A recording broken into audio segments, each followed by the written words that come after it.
If he says I'm germy, it's probably true.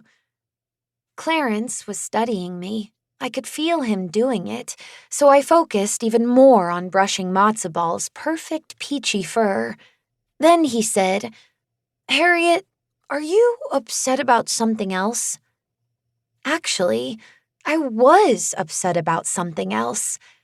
In 4 days, on Sunday, we would celebrate our neighbor Mabel Marble's centennial birthday, and a few days after that, Dad would come to the island to take me and Matzo Ball back home, germs or no germs.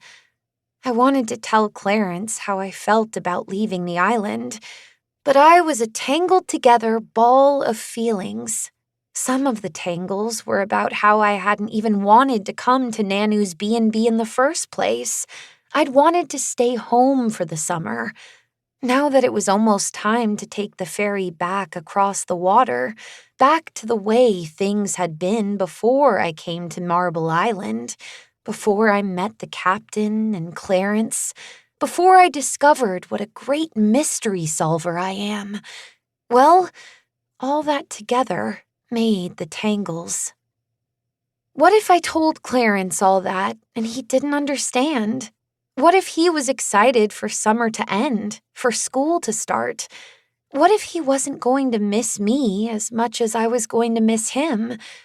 And so, when I opened my mouth, I blurted, "What else could I be upset about?" I know what you're thinking. I didn't really answer his question. Here's something else about me. I haven't always been that great about telling the truth. Before I came to stay with Nanu, I used to lie a lot.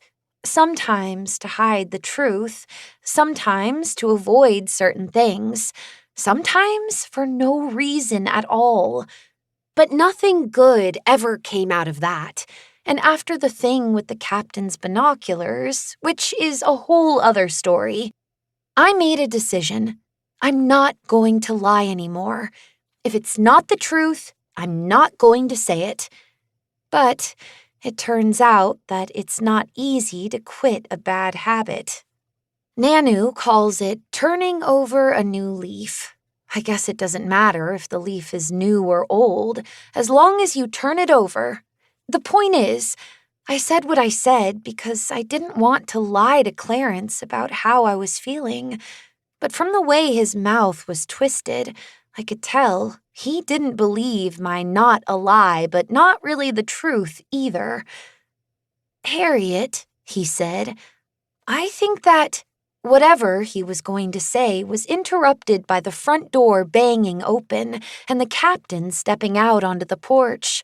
I could tell from the sound of her footsteps that she was wearing her work shoes, big, heavy brown leather boots with thick soles and strong rope-like laces that she wore double-knotted.